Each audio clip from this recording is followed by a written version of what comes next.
안녕하세요 여러분, 세상 돌아보기입니다. 오늘은 25년 6월 18일입니다. 수요일이고요. 어제 트럼프가 G7 미팅을 하다가 저녁만 먹고 갑자기 돌아갔습니다. 이란에 중요한 결정을 해야 된다 해서 갔지요. 그런데 막상 돌아가고 나서는 여태까지 미국이 군사적인 행보를 보이는 것 이상의 특별한 행보는 없었어요. 말만 그치러졌습니다. 제가 제목에서 뽑은 것처럼 처음에는 이스라엘 보고 이란을 공격하지 마라. 그 다음에는 G7에 도착하자마자는 이란이 전쟁을 이기고 있지 못하다. 협상장으로 빨리 나와라. 더 큰일 나기 전에. 그리고 오늘 아침에 보도를 보니까 한 1시간 전에 보던 것 같습니다. 로이터 통신 보도를 보니까 뒤에 보여드리겠습니다. 항복하라 이야기까지 나왔어요. 이게 도대체 뭐냐? G7 미팅을 자기가 어떻게 보면 미국이 주도하는 것인데 어젠다도 자기가 꺼낸 것 같은데 그것을 박차고 나와서 하는 행동치고는 별게 없다. 이게 뭐냐? 여기에 관련된 여러 가지 생각을 한번 말씀드려 보겠습니다. 결론을 내기는 좀 그렇지만 누구 하나 먼저 생각은 정리를 해야 되기 때문에 좀 오류가 있을 망정 해보도록 하겠습니다. 자, 돌연 떠났다. 이런 말씀은 제가 드렸죠. 이렇게 급하게 떠난 것 치고는 우리로 치자면 국가 비상사태쯤 되는 거잖아요. 아무것도 모르고 G7 협상장에 왔는데 급한 연락이 왔다. 사단이 날 것 같다. 이스라엘과 이란은 이미 교전 중이고 여러 날째 서로 핵공격이라도 했다는 것인가? 아니면 미군이 공격이라도 받았다는 것인가? 아니면 미국 대사관이 폭격이라도 입었다는 것인가? 아니잖아요. 그런데 자, 이거 한번 볼게요. 트럼프는 상당히 복잡한 과정 속에 있는 게 아닌가.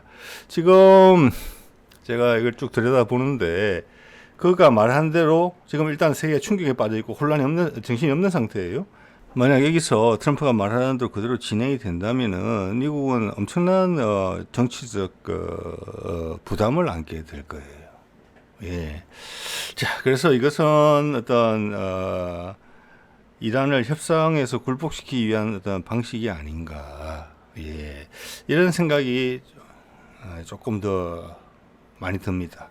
자, 여기서 지금 가자에 대한 이스라엘 행보를 봤을 때 이미 5만 명 넘은 지 오래됐죠. 어제도 보니까 탱크가 음식을 기다리는 구호품을 기다리는 대열에다가 사격을 해서 이스라엘 탱크가 50여 명이 죽었다는 소식을 또 접했습니다. 자, 그래서 이 트럼프의 행보는 일단 옳고 그름의 기준으로 판단해서는 안 될 것 같아요. 이해타산이라는 관점에서 봐야 되는데 그렇다고 해서 여러분 국제사회가 옳고 그름이 없는 이런 상태로 계속 갈 수 있는 것입니까? 이것이 패권구도거든요. 쉽게 이야기해서. 과연 우리가 윤석열이라는 내란 주모자를 파면시키고 법정에 세우는데 우리 국민들이 옳고 그름에 대한 생각이 없이는 우리 민주주의를 이만큼 지켜낼 수 있었겠습니까? 아니잖아요. 자, 세상도 훨씬 더 정보가 많이 공개되고 있습니다. 이번 가자 같은 게 몇십 년 전만 해도 세상 사람들이 모를 수 있어요. 팔레스타인 사람들은 억울한 피눈물만 흘릴 수가 있어요. 지금도 억울한 상태는 지속되고 있습니다만은 세상의 흐름도 세상의 여론을 의식할 수밖에 없는 거예요. 강자라고 마음대로 할 수 있는 거 아니거든요. 근데 지금 트럼프의 행보는 과거로 회귀하는 거예요.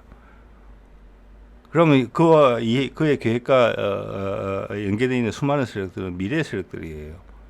과거의 방식을 적용시키겠다는 신호를 강하게 주게 되면 헝클어진다고 봅니다.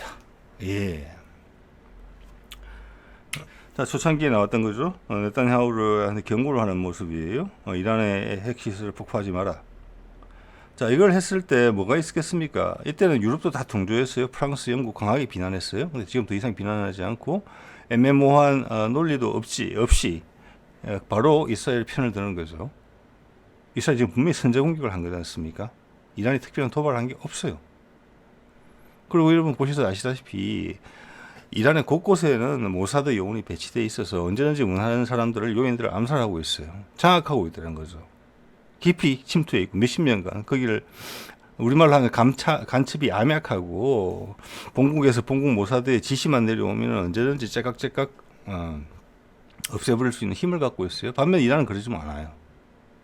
자, 그렇게 비난했던 자들이 지금 비난을 거두고 오히려 트럼프 같은 경우는 공격을 하겠다. 자, 이 사이에 중요한 것은 뭐냐? 이 과정에서 미국이 하나 파악했을 내용이 있을 수 있어요. 그것은 네타냐후가 더 확실히 알고 있었을 수도 있습니다. 예, 뒤에도 나오겠습니다만은 이란이 핵무기가 없음을 확인했다. 이런 걸 수가 있어요. 자, 미국이 북한을 함부로 건드리지 못하는 이유하고 한번 연계시켜 생각해 보십시오. 여러 가지가 있을 수 있어요.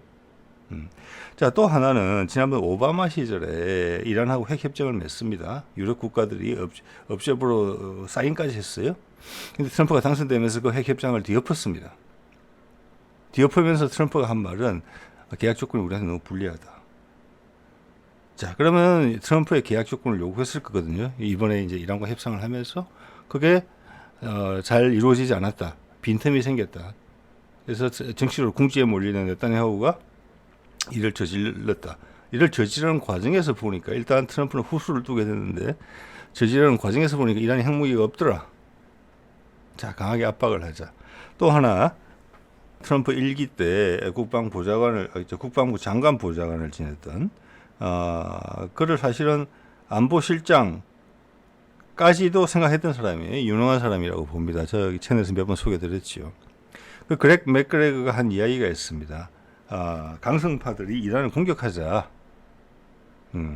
했을 때 트럼프가 이렇게 물었다고 하죠. 우리 군인 하나도 손상시키지 않고 이란을 굴복시킬 수 있나? 그렇진 않다. 그럼 하지 말자. 자, 그래서 제가 이제 그게 트럼프의 본질에 가깝다고 봅니다. 그 본질에 비해서 지금 상당히 강성 발언을 하고 있어요. 공격하겠다는 것을 이야기하고 있잖아요. 그래서 저는 블러핑일 가능성이 조금이라도 많다고 봅니다. 물론 당장 오늘 이 영상을 올리고 나서 몇 시간 후에 제 생각이 틀렸을 수는 있습니다만 여러분이 전체를 바라보는 어떤 요인들을 감안해야 되겠다. 어떤 게 비중이 크고 어떤 게 비중이 작다. 이건 여러분들 판단의 몫이에요. 거기에는 조금의 보탬은 된다고 봅니다. 예. 이런 복잡한 것들이 전개가 됐을 가능성이 있다.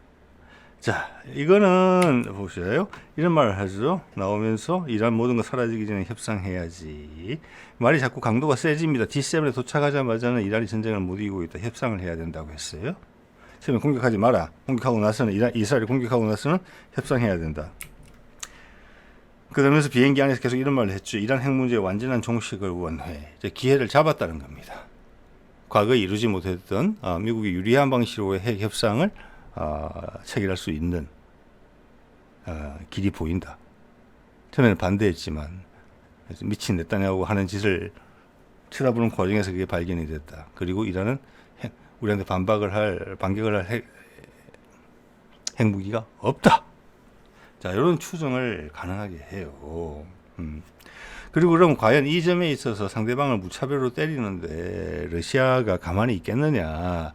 자, 이런 부분이 있는데 이건 어제도 잠깐 말씀드린 것처럼 이란이 미국과의 협상을 하는 과정에서 여기는 러시아 이해관계도 걸려 있습니다. 중동 전체 평화도 걸려 있는 문제고 다음 단계로 넘어가는 거, 다극화 사이로 넘어가는 그런 부분도 걸려 있는데도 불구하고 이란이 상당히 경직된 자세를 보인 것도 있지 않느냐. 그래서 틈이 벌어졌고 그 틈으로 네타냐후가 들어왔다. 벌려진 틈으로 계속 벌리고 들어가다 보니 이란이 우리를 반격할 힘은 없더라. 자, 그렇다고 이란을 무시할 수 있느냐? 군사적으로 아닙니다. 지금도 보시다시피 그들이 원한다면 아이언돔을 충분히 회피해서 원하는 곳을 타격할 수 있어요.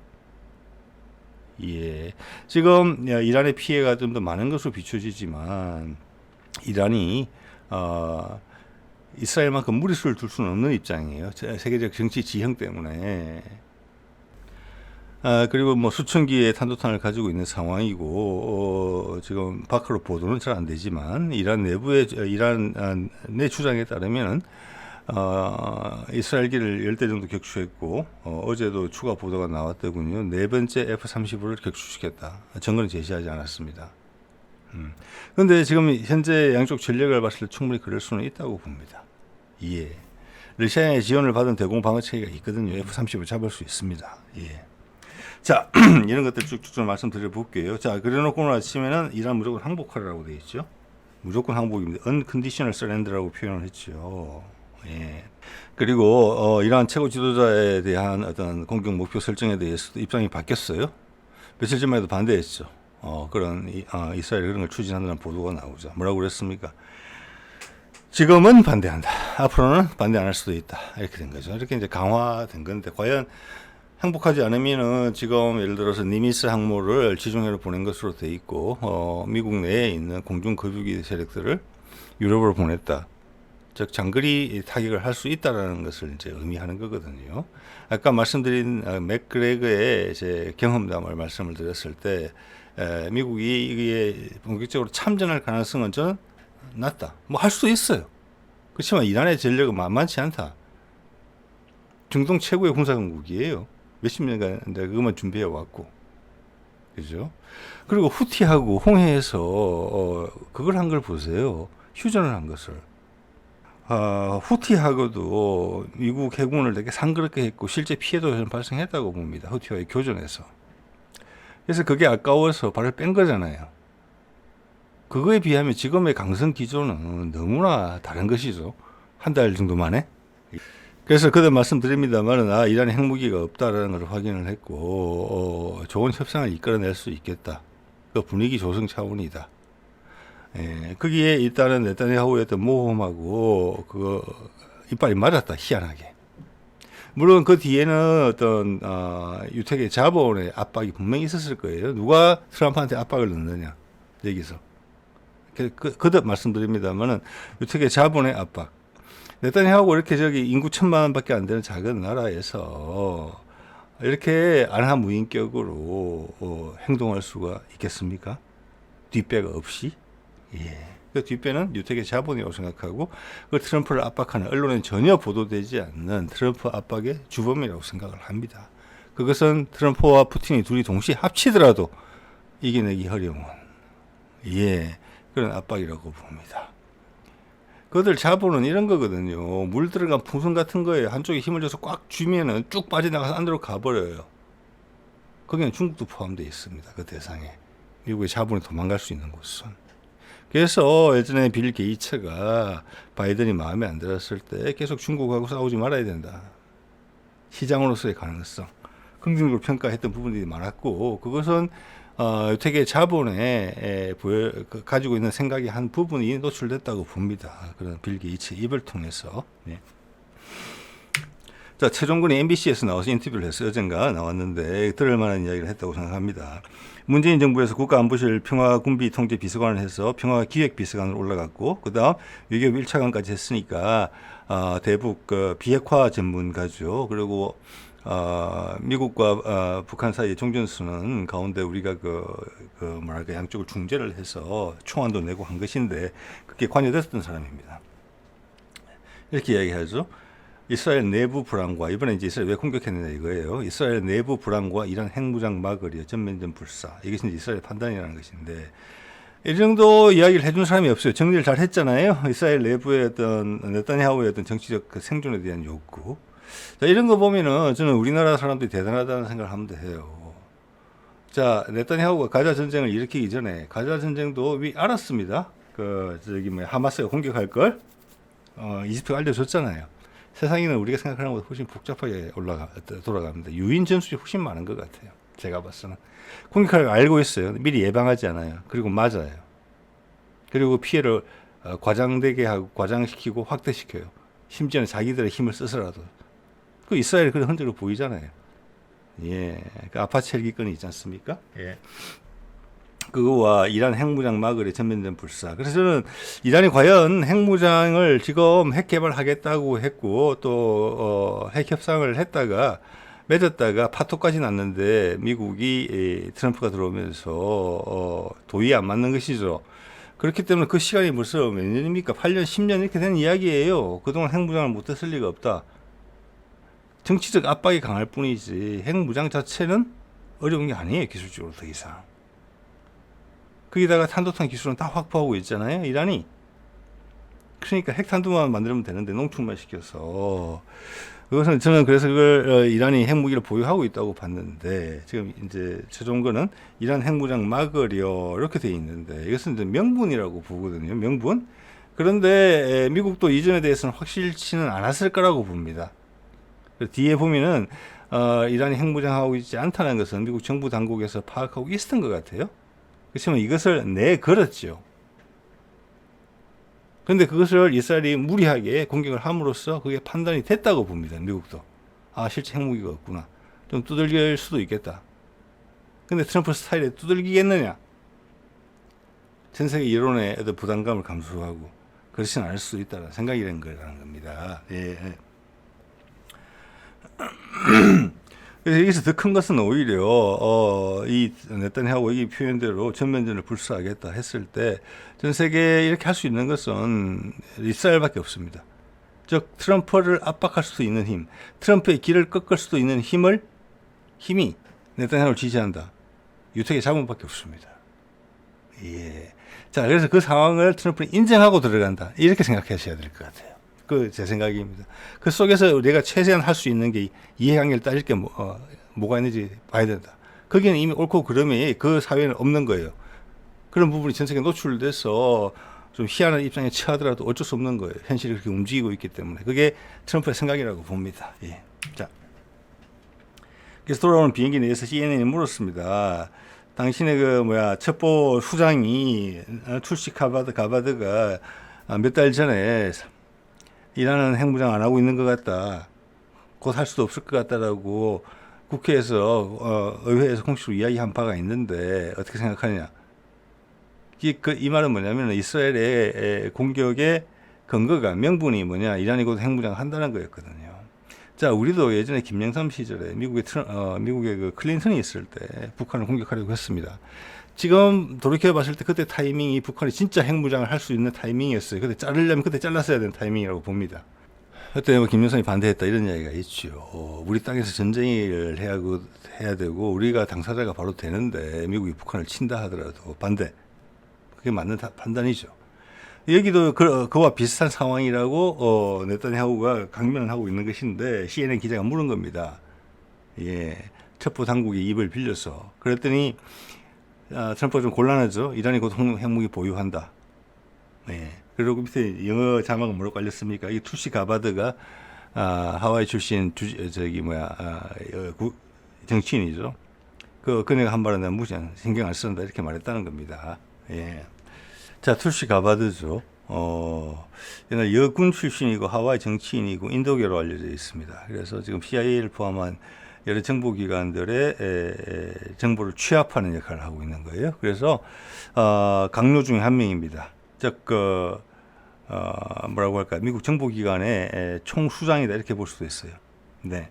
자, 그러니까 미국 전역의 정보기관이 다 분석한 정보를 가지고 이렇게 이야기한 것입니다. 미국 정부당국 이야기하기를 이란은 핵무기를 보유 안 하고 있다. 단기간에 할 가능성도 없다. 이런 것도 의미도 포함되어 있습니다. 왜 언제부터 안 했느냐? 2003년에 지금 하메네이 지금 암살하겠다고 하는 제거하겠다고 하는 이란의 최고 지도자가 그때 중단 지시를 한 이후에 2003년 그때가 2003년 20년이 넘었습니다. 지금 그 이후에 핵무기 개발 안 했다. 자, 그러니까 지금 할 수 있겠다. 뭐 만들고자 한다면은 시간 많이 안 걸릴 거라고는 봅니다만은 임박해서 내가 핵무기를 가지고 어떻게 하겠다 이런 의사를 공격적으로 표현한 건 아니라고 봅니다. 자, 그래서 이 말을 지금 트럼프가 부정한 거고 CNN 기자는 이 말을 근거해서 물은 거예요. 자, 이러면 여러분도 생각이 드실 겁니다. 네타냐후가 이란의 핵무기 개발을 임박했다는 것을 전제로 공격했다는 것은 명분이 좀 떨어진다. 그리고 이렇게 예상할 수도 있는 거, 생각할 수도 있는 거죠. 추가적으로 미국은 이렇게 했지만 벌써 20여 년이 지났으니까 저처럼 말은 그렇게 해놓고 속으로 가졌을 가능성이 높다. 이미. 자, 그것을 주의했는데 이번에 네타냐후 공격하는 과정에서 좀 더 여러 가지 정보들이 노출되었다고 봅니다. 그래서 미국도 이란이 핵무기 안 가진 것을 확신하게 됐다. 자, 그런 것들이 어떤 트럼프가 보이는 어떤 자신감의 근거가 되지 않았을까 이런 생각도 해볼 수가 있는 거예요.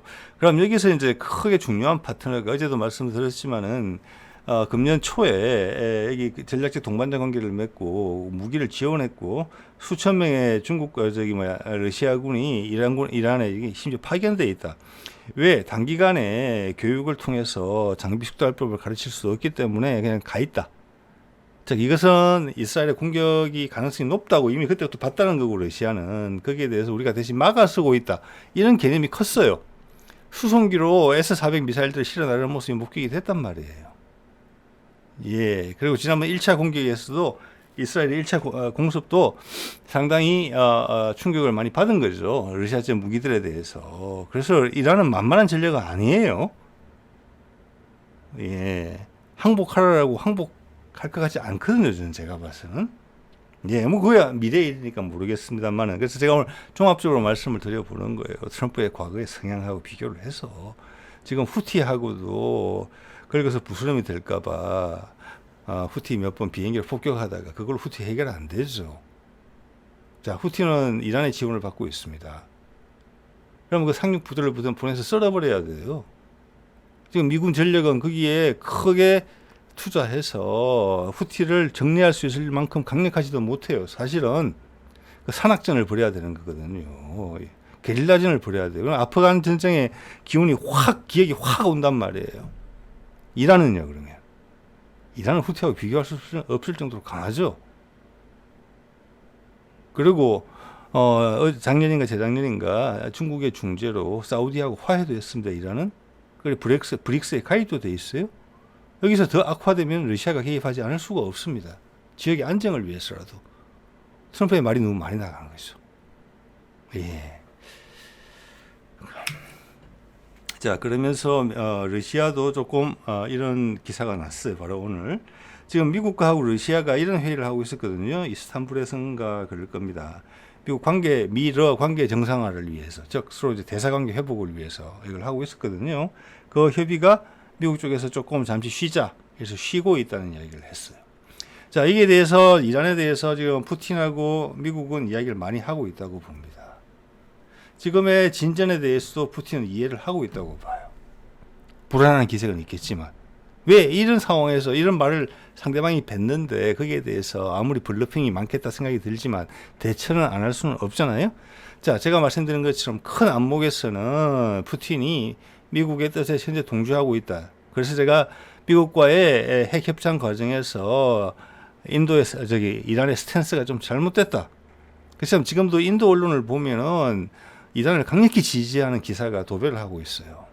자, 이런 거 남아 있거든요, 여러분. 그리고 여러분 생각하시는 것처럼 브릭스가 G7보다 파워가 세지고 글로벌 사우스도 브릭스로 가고 있습니다. 왜? 그게 더 민주적이니까. 미국 주도의 G7보다. 그래서 그것을 트럼프가 그 기대를 다 엎어버릴 수 있느냐, 지금 상황에서. 그렇게 되면은 유택의 자본한테만 덕을 주는 거예요. 그들은 미국이 망가져도 상관없어요. 다른 데로 가면 되니까 돈 더 많이 벌 수 있는 곳으로. 예.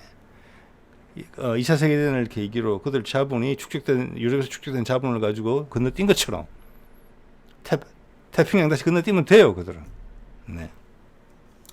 그래서 러시아도 긴장을 하고 있을 것이다. 푸틴의 큰 흐름에서는 알고 있을 것이지만 이런 생각을 할 수가 있고요.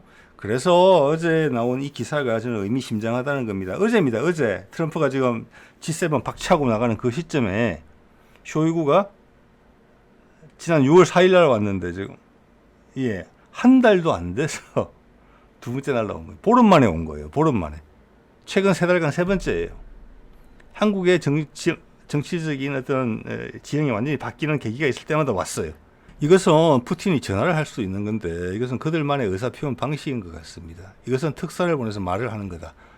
트럼프처럼 전화를 해결하는 게 아니다. 이런 것들이 있어요. 상대방을 존중한다는 부분이 분명히 있다고 보거든요.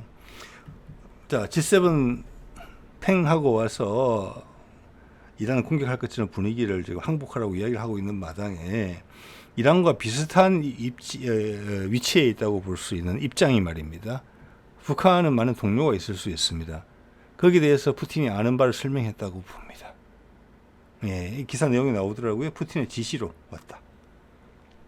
그리고 내용에 대해 언급할 때는 자, 이것은 이제 6월 4일 날 올 때죠. 우리 대선 결과 나왔을 때입니다. 자, 그 전에 왔을 때는 탄핵 국면이 한참일 때 또 왔어요. 내란 국면하고. 자, 계속 교감하고 있다는 겁니다. 교감하고 있고 안정화시키고 있다는 것입니다. 예. 자, 여기는 동시에 지금도 그렇지 않습니까? 푸틴하고 통화한 거잖아요. 엊그제. 트럼프가 하고. 그 결과물이 오는 거예요. 자, 지난 두 번의 모임에 방문에서도 같은 틀에서 온 거예요. 미국과 푸틴이 이야기를 하고 거기에 나온 결론, 한반도에 관련된 결론에 대해서 쇼이구가 정중하게 와서 김정은과 의사소통하는 거예요. 그 사이에 쿠르스크 참전이라는 부분, 북한군의 희생이라는 부분을 통해서 결속력을 계속 강화시키면서 양수겸장인 거죠. 이번에도 그랬겠죠. 자, 볼까요? 요번에 쇼이구의 어제 방문, 네, 내용에 대해서 지금 이제 하는 이야기예요. 자, 이게 드러난 결론은 뭐냐면, 이건 제가 구두로 말씀을 드릴게요. 1000명의 공병대, 예, 공병대, 그래서 지뢰 제거 같은 거, 쿠르스크 지역을 이제 복원하는 데 있어서, 그리고 5,000명 정도의 군 노동 인력이 예, 투입될 거다. 이게 일단 공식적인 결론이에요. 뭐 그럴 수도 있다고 생각하는데 타이밍하고 봤을 때 절묘하죠. 그리고 그 외에 쇼이구가 한 이야기들이 나와 있습니다. 일단 러시아도 궁금한 거예요. 왜 이렇게 지금 두 번의 미팅이 보름 만에 이루어졌거든요. 왜 이렇게 자주 가냐? 이렇게 물었더니 쇼이구가 이렇게 답변합니다. 무엇보다도 우리가 작년에 맺었던 북러 상호 방위 조약이 되게 강력하게 진행이 되고 있다. 빨리. 이거 의미하는 바가 크죠. 이것은 경고하다는 것을 의미하는 것입니다. 여기서 트럼프하고 이야기는 내가 푸틴이 충분히 했지만, 그래서 이란에 대한 러시아의 스탠스도 일정 부분 조정이 돼 있지만, 북한 거는 또 모르니까, 어디로 튈지 모르니까, 그 점에 대해서 단속을 하는 부분이 분명히 있다라는 것을 확인할 수 있어요. 그리고 얼마 전에 이제 북한, 평양하고 모스크바 간에 한 달에 2번씩 기차 여행이 이제 시작이 됐는데, 곧, 항공편도 연결하자. 자, 못 건드리게 하겠다는 거예요. 우리가 그만큼 결속력이 강하다는 이야기 계속 하고 있어요. 자, 금년이 또 80주년 기념이다. 이것은 아마 우리 8.15 개념점 되는 것 같아요. 자, 북한 그러니까 북한 공산당 설립 80주년 그리고 해방 80주년 뭐 이런 거다. 거기에 대해서 러시아가 고위급 대표단을 보내서 축하하기로 할 예정이다. 또 오겠다는 거예요. 자, 그러니까 이란하고 북한을 트럼프가 혹시 여러 가지 생각을 할지 모르겠는데 또 상황이 미래에 어떻게 전개될지도 모르잖아요. 그 상황에서 북한을 지키겠다는 의사를 지금 확실하게 표현을 했다. 이렇게 봐지는 거거든요. 자, 여기까지는 충분히 말이 되는 내용이에요. 네. 자, 트럼프는 이해는 하겠는데 여러 가지를 봤을 때 네가 더 어떻게 다른 극단적인 행동을 할 수는 없겠다는 걸 알겠는데 또 상황이 어떻게 튈지 모르잖아. 지금 네타냐후가 그렇게 한 것도 네가 주도적으로 한 건 아니잖아. 그렇지만 너는 후수를 둬서 어떻게든 정리를 해야 되는 입장에 있는 것이잖아. 북한도 그렇게 될 수 있는 것이잖아. 그거는 절대는 그렇게 생각 안 하겠지만 혹시 모르니까 내가 예방 차원에서 이렇게 한다. 쇼이구를 보내서 이렇게 해석될 수 있는 부분이라고 봅니다. 네. 자, 그러면서 이게 지금 푸틴은 키예프를 조용히 공격을 했고 여기서 언론을 많이 타지 못합니다. 왜냐하면 세상 사람들의 머릿속에 집어넣을 수 있는 거는 이 해외의 분쟁권은 하나 정도면 충분하거든요. 2개 이상 못 들어갑니다. 2개도 힘들어요. 자, 이거 보도를 훨씬 적게 타고 있잖아요. 그러면 G7에도 보니까 사진 찍을 때 보니까 젤렌스키를 불러왔는데 이게 파묻히는 부분도 있어요. 지금 이란 이스라엘 때문에. 그런 점은 푸틴한테 유리한 측면이에요. 그러면서 영국이 러시아에 대해서 추가 경제 제재를 했고 트럼프는 거기에 대해서 부정적인 입장을 드러냈죠. 덕이 되는 게 없고 우리한테 돈 받는다. 그건 사실입니다. 그런데 뭔가 신용을 하고 싶었다는 거예요. 영국 같은 경우는. 그리고 푸틴에 대해서 이렇게 이야기했습니다. 푸틴을 G8이던 시절에 G8에서 쫓아다니지 말았어야 된다. 그랬으면 전쟁도 없었을 것인데. 그래서 푸틴에 대한 어떤 확신이 유지되고 있음을 계속 보여줬어요. 푸틴도 그 정도 이해할 거라고 봅니다. 왜? 지금 계속 이란의 입장에 대해서 러시아가 지금 지지하는 입장을 보여주고 있지 않거든요. 애매한 스탠스를 보이고 있거든요. 심지어 인도 같은 경우는 인도 언론에서 어떤 이란이 주장하는 뭐 모사드 기지 폭격, F-35 뭐 격추 또 이스라엘이 공개한 공항에 이렇게 착륙되어 있는 F-14 통계 전투기를 폭파하는 장면 등에 대해서 이란 측의 주장을 실어줍니다. 그것은 디코이다, 모형이었다 이런 식으로. 자, 이란의 예를 들어서 이스라엘의 어떤 모사드 수장이 모사드 기지 공격할 때 이후로 모습이 안 보인다, 죽었을 수도 있다 이런 이야기들. 근데 러시아는 그런 보도도 없거든요. 전혀 엄청나게 냉정하고 중립적으로 보여주고 있어요. 예. 기본적인 거는 충분히 기본을 이해하고 있지만 어디로 튈지 모르니까 아주 예의주시하고 있다.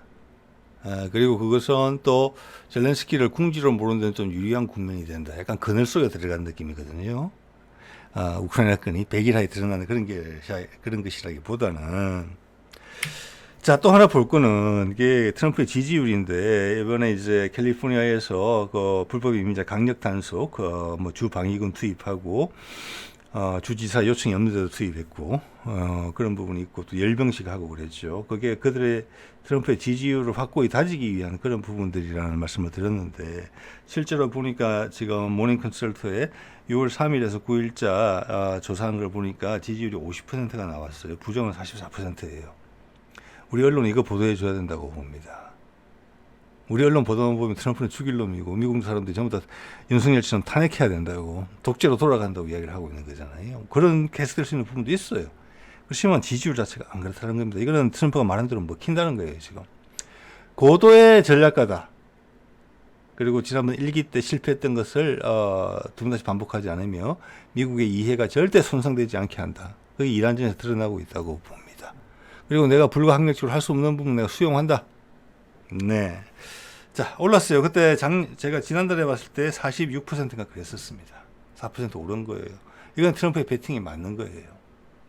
자, 그러면 트럼프가 뭐 밀어붙일 수 있는 지금 근거는 확보를 한 상태고, 또 이스라엘만 보더라도 아까 CNN에 질문하는 거 보셨겠지만, 미국의 중산층이나 또는 젊은 세대, 한 40대까지는 이스라엘에 대해서 되게 부정적인 인식을 갖고 있어요. 이건 전 세계가 마찬가지일 거예요. 예. 그 부담을 트럼프가 또 동시에 안고 있다는 부분이 있어요. 그래서 요거를 지금 이스라엘의 이란 공격권에 대해서 묘하게 만지고 있는 거예요. 그래서 세상의 많은 여론들은 이스라엘이 왜 이란을 공격했지? 갑자기 뜬금없이? 그 이스라엘 착한 애들이 아니잖아. 이렇게 되는 거예요. 이 그림은 분명하거든요. 근데 미국이 이거 동조를 하네? 같이 공격까지 한다고? 이 여론을 트럼프가 모른다고 보지 않습니다. 그래서 지금 계획대로 다 한다는 것은 상당히 할 수는 있으나 그 뒤에 오는 뒷감당이 미국이 잘 되려나? 일단 국내 정치적으로도 보더라도. 그러면 진짜 완전 독재로 가는 수밖에 없어요. 네, 그런 선택을 하기는 어려울 거라고 봅니다. 그리고 브릭스나 중국과의 어떤 러시아가 정말 실망을 한다면 브릭스를 바로 강화시키면 끝이에요. 중국은 막 간절한 마음으로 러시아가 중국의 손을 확 잡아주기를 기다리고 있죠. 인도도 당연히 따라갑니다. 중동의 국가들 다 따라갑니다. 이스라엘도 결국 포위될 거예요. 예, G7 힘이 계속 빠지잖아요. 자, 그걸 트럼프가 계산을 못 넣는다. 자, 그러니까 지금 네타냐후는 미친 짓을 하고 있는 건데 그 미친 짓에 박자를 맞춰주고 있다는 거거든요. 그럼 그게 진심일까? 이 말이라는 겁니다. 제 말은. 네. 자, 그래서 네타냐후 이란 정권 교체될 수도 시민 봉기 도미노 효과 논리나 트럼프 이란 최고 지도자 제거를 거부했다. 이스라엘은 부인했다. 자, 지금 이 이야기까지 한 거잖아요. 이 이야기가 갈 수 있다. 이것은 저는 1% 더 많은 가능성으로 이란을 협상으로 이끌기 위한 것이라고 봅니다. 블러핑이죠. 안 하면 되게 문제 복잡해질 수 있어. 너를 살해할 수도 있어. 우리 못 말려. 자, 우리가 공격하지 말라고 그랬는데 이스라엘이 너희 공격하는 거 봤지? 그리고 아직 보니까 핵무기도 아직 없네. 핵협정을 우리한테 맞는 조건으로 해줘. 그럼 전 세계가 다 늘 도와주고 이 전쟁이 끝날 수가 있어. 그게 공포심과 이 불안감에서 정오심에서 해방될 수 있어. 나도 이란 너희가 쉽게 지지 않는다는 걸 알아. 그렇지만 많은 너희 국민들이 죽어나갈 거야. 이스라엘은 이미 전 세계 이론이 돌아서 있기 때문에 네가 반드시 징치 안 해줘도 돼. 이런 메시지를 던진다고 저는 봅니다. 예. 며칠 만에 판가름 나겠죠. 이게 전쟁이 길어지면 좋을 거 하나도 없어요. 예. 자, 그래서 제가 이제 제목을 트럼프의 아슬아슬한 줄타기라고 제가 뽑아봤고요. 트럼프를 압박하는 세력이 분명히 있죠. 즉 네타냐후가 함부로 이렇게 준동할 수 있는 거, 그의 정치적 위기를 이렇게 다른 나라를 공격함으로 해소할 수 있다는 거, 그 힘은 어디서 오느냐? 바이든 때도 그랬고 트럼프 때도 그렇다. 그 힘은 어디서 오느냐? 같은 쪽이거든요. 유택의 자본이라고 생각한다는 겁니다.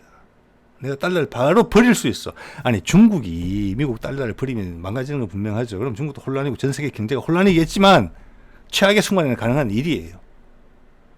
지금도 뭐 줬다, 뭐 풀었다, 샀다 이러면서 압박 주는 거잖아요. 유택의 자본은 그보다 더 엄청난 힘을 갖고 있어요. 본진이 배신을 때리는 거니까. 네. 그 세력이라고 봅니다. 바이든도 꼼짝 못했고 트럼프도 꼼짝 못해요. 트럼프는 어떻게 지금 비틀어 나가려고 하는 거예요. 예. 자, 여기서 이란이 계속 저항을 하면 어떡할 거예요? 나 죽기 살기로 하겠다. 그럴 가능성도 있어요. 그럼 중동은 다 돌아서는 거예요. 북한이 벌써 불안해 하잖아요. 푸틴이 추가로 일을 해야 되잖아요, 지금. 이재명이 이야기하는 북극 항로 되겠습니까? 상황이 이렇게 진전되면은. 남북 교류 협력 되겠습니까? 신재생 에너지로 넘어갈 수 있겠습니까? 전 세계가 동감을 해야 되는데. 어렵게 배치해 놓은 미국계 교황이 울부짖고 있는 세계 평화와 같습니까? 아니잖아요. 그럼 이재명은 바보라서 우리가 그런 기후경제부도 만들고 교황청 대사를 국가안보실 3차장으로 임명하고 이런 뻘짓을 하겠습니까? 자, 그래서 이것은 일단 블러핑이다.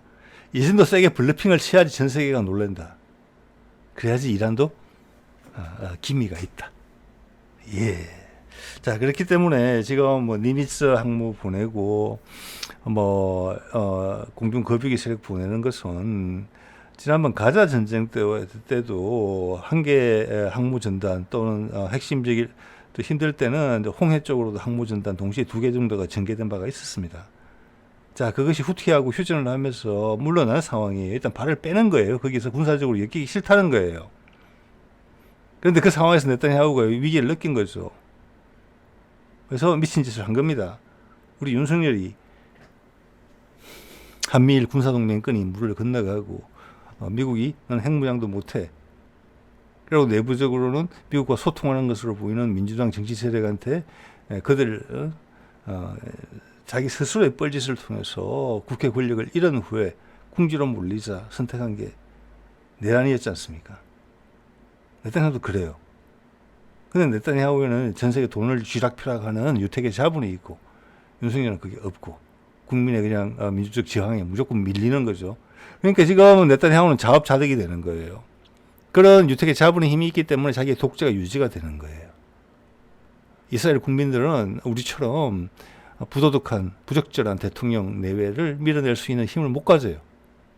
즉 자기가 혜택을 보는 부분이 자신을 망치는 거예요. 세상에는 한참 그렇지 않습니까? 잘 된다 할 때 조심하고 잘못된다고 할 때 희망을 잃지 말아야 되는 거잖아요.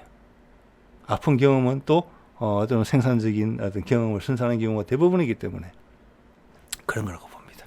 자, 북한도 불안하고 모든 것이 불안하고 지금 이빨이 전부 다 풍치 걸린 것처럼 이빨이 다 흔들흔들해요.